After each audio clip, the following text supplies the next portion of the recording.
जैसलमेर में होली का त्यौहार अपनी अनूठी परंपराओं के चलते काफ़ी लोकप्रिय है।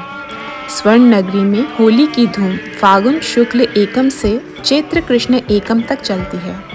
गैरियों की 11 से निकलने वाली गैरों की धूम तथा नगर आराध्य लक्ष्मीनाथ में फाग की धूम के साथ ही धुलंडी के दिन दो निराली परंपराओं का निर्वाह जारी है।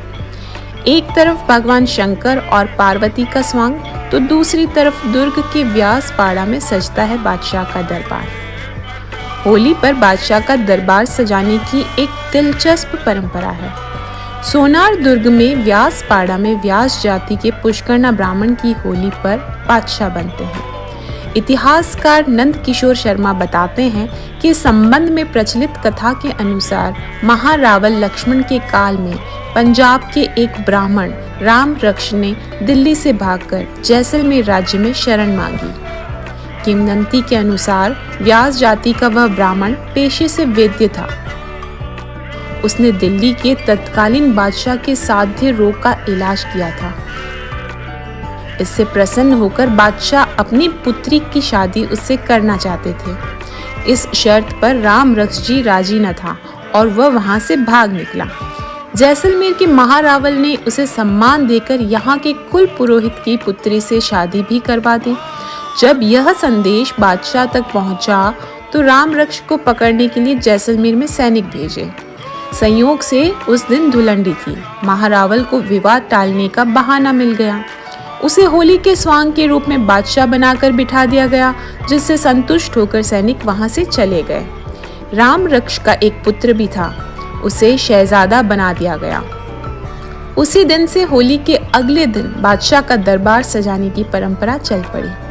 धुलंडी के दिन व्यासपाड़ा में समस्त लोग एकत्र होकर सर्वसम्मति से बादशाह व शहजादे का चुनाव करते हैं, जिसके बाद व्यासापाड़ा में बादशाह का दरबार सजाया जाता है।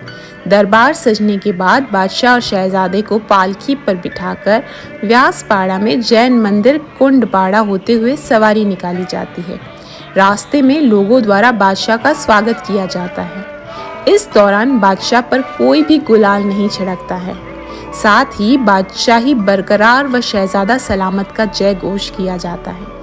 कालांतर में इसके बाद बादशाह बनने वाले को पूरी जाति को गोठ यानी पार्टी देने की परंपरा जुड़ गई, लेकिन यह आवश्यक नहीं है। जैसलमेर में एक तरफ दुर्ग में बादशाह का दरबार सजता है, वहीं दूसरी तरफ नगर के चैनपुरा मोहल्ले में जिंदा जिंदी का स्वांग रचाया जाता है। जैसलमेर प्रकृति के श्रृंगार के लिए हर और पुष्प मंजरी, बसंत की अंगड़ाई, पछुआ हवा की सरसराहट फागुन का स्पष्ट संकेत देती है। प्रकृति ने अपना नियम तो नहीं बदला, लेकिन आधुनिकता की दौड़ में हमारी परंपराएं जरूर निढाल हो गई हैं। फागुन महीने में पहले शहरों से लेकर गांवों तक फाग गीतों की धूम मस्ती थी, लेकिन अब फाग का राग शहरों में ही नहीं, गांवों की चौपालों से भी नदारद हो गया है।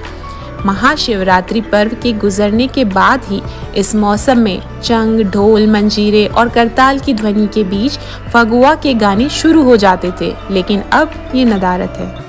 कई लोग इसका कारण समाज में बढ़ते बैर, भेदभाव, कटुता, वैमनस्य को मानते हैं, तो कई लोग आधुनिक जीवन शैली और पश्चिमी संस्कृति का हावी हो जाना मुख्य कारण मानते हैं।